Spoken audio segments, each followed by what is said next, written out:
San'atkor sobiq sevgilisi David bilan ajrashgandan keyin o'zini tutib olishga qiynalayotgan Karen ezilguncha ularning videolarini tomosha qilardi. Keyin yigitning uyi oldida mashinasini to'xtatdi va David uydan chiqayotganini ko'rib, Karen iti, ya'ni Ramseyni qaytarib olish uchun uyga kirinishga urindi. Afsuski, qulf o'zgartirilgan edi. Ammo Karen taslim bo'lmaydi. U yigitning ko'l bo'yidagi uyiga mashinasida boradi va kalitni topa olmagach, oshxonaning derazasini tosh bilan sindirib, o'zicha uyga kiradi. Bu jarayonda u shisha parchalari bilan qo'lni kesib oldi. Ichkariga kirgach, u Davidga bir necha marta qo'ng'iroq qiladi, ammo javob ola olmaydi. Uy ichiga kirarkan, Karen Davidning san'at asarlari orasiga tiqilgan o'zining suratlarini hamda tortmada turgan giyohvand dori qutini va qurolni topib oladi. Hamroh sifatida sigareta tutatib, Karen ufqqa termiladi. Tabiat go'zalligidan zavqlanadi. Keyin u ko'l tomonga yo'l oladi va u yerda yarim yalang'och holda quyoshda to'planayotgan bir go'zal qizni ko'rdi. U esa mandaringa mahliyo bo'lib dam olayotgan edi. Ko'rinishni istamagan Karen orqasiga qaytdi va veranda ustidagi soxta tosh ichidan uyning kalitini topadi. Oshxonadagi shisha bilaklarni yig'ishtirib singan oynani skotch bilan yopadi. O'zining chizmasini Davidning asarlari bilan solishtirmaslikka harakat qilsa-da, o'zini biroz g'alati his qilgan Karen chizishni to'xtatadi va toza havoga chiqish uchun veranda balkoniga chiqadi. U yo'lda ko'rgan o'sha qiz Lananing uyni atrofini aylanib, yo'qotgan iti Bingoni izlayotganini ko'radi. Lana Karendan uni atrofida mashinada olib yurib, itini topishga yordam berishini so'raydi va Karen ikkilanib rozi bo'ladi. Mashina ichida Lana Karenga o'zining aktrisa bo'lishini aytadi. Qorong'u tushgan bo'lishiga va hali Bingo topilmaganligiga qaramasdan, Lananing qandaydir tinch holatda ekanligini sezgan Karen, undan haqiqatda iting bormi o'zi deb so'raydi.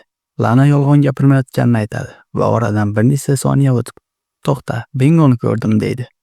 Yo'lni faqat mashina chiroqlari yoritayotgan bo'lishiga qaramasdan, Lana xotirjam edi. Oradan biroz o'tib, itini quchoqlab qaytib keladi va bu Karenni hayratga soladi.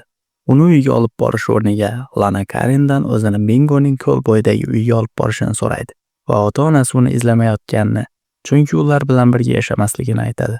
Lana yo'lovchi o'rindig'ida Bingoni silayotgan paytda Karen ham o'zining iti borligini, ammo kimdir uni olib qo'yganligini aytadi. Uyga kelgach, kechki ovqatdan keyin divanda uxlay olmagan Karen yotoqxonalardan biriga o'tadi va devorga osilgan katta rasmni yechib kravatga cho'ziladi. Oradan soniyalar o'tmay, yon stol ustidagi telefon jiringlaydi, ammo Karen javob bermaydi. Ertalab quyosh chiqishi bilan Karen ko'lga sho'ng'iydi. Atrofdagi tinchlik, qushlarning chug'ur-chug'uri va tabiatning musiqasi ichida huzur qiladi. Keyin u do'konga borishda Daviddan kelgan xabarni o'qiydi. Ko'l uyida ekansan. Karen qaytib kelganda derazaga yopishtirilgan ichimlik hamda qog'oz eslatmani topadi.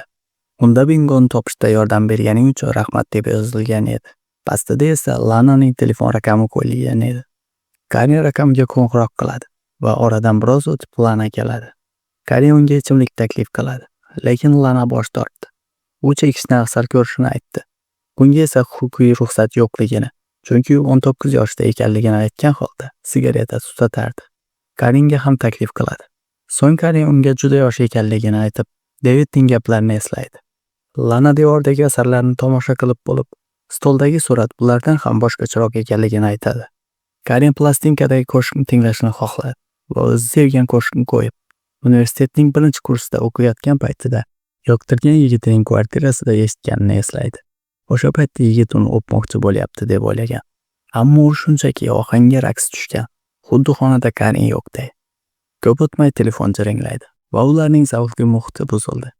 Karenning g'alati reaksiyasidan keyin Lana unga javob bermaysanmi deb so'raydi.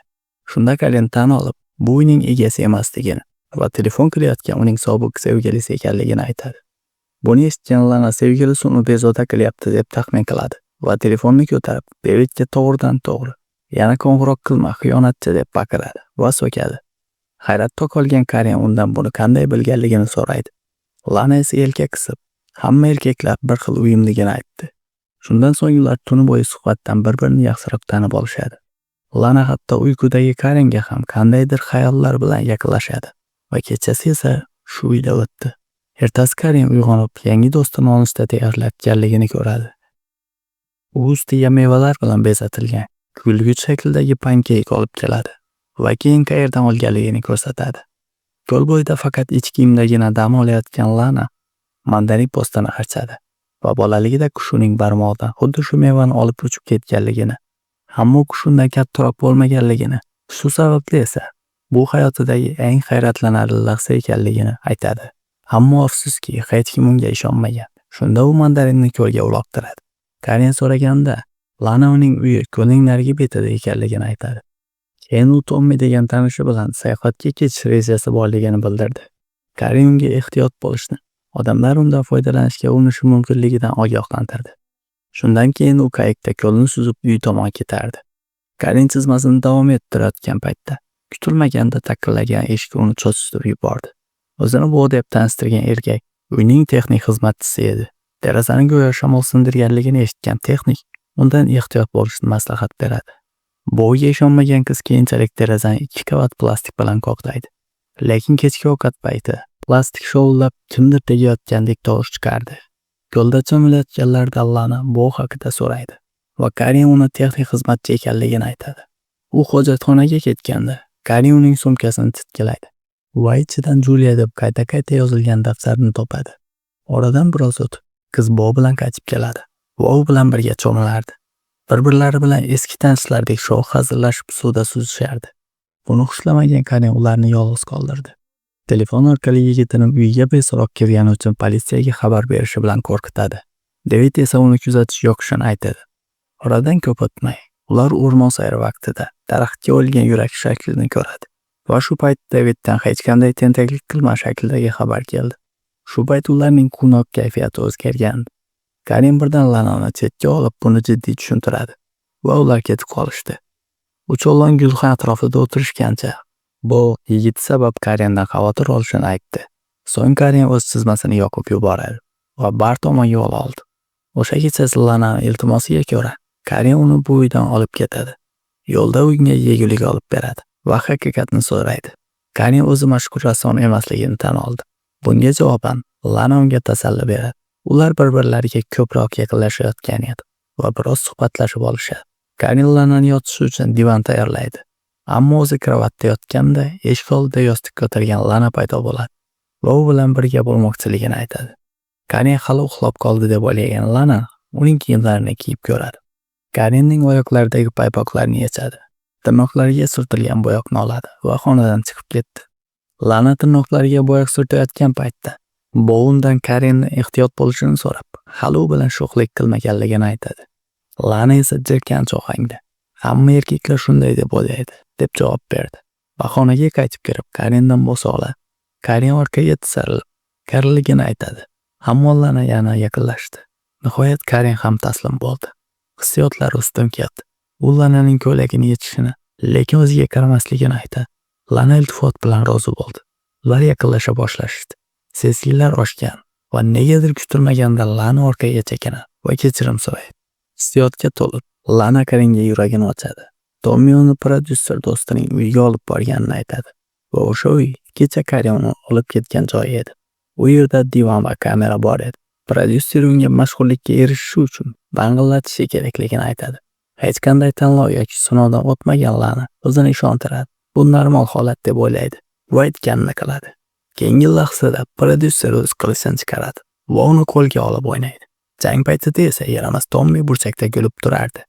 Lana uxlab yotganda Karen tortmadan bosh qurolni olib, prodyuserdan videoni qaytarib olish uchun uyiga boradi. Uyga qaytgach, Karen yotoqxonadagi devorda yana o'sha katta rasmni ko'radi va kuchuk uning oldiga yugurib keladi. U David bilan to'qnash keladi. David unga yolg'onchi Lanani uyiga jo'natganligini aytadi. Karen kamera bilan qayiqda ko'lni kesib o'tadi va Lananing o'z oilasi bilan quvnoq o'tirganini ko'radi.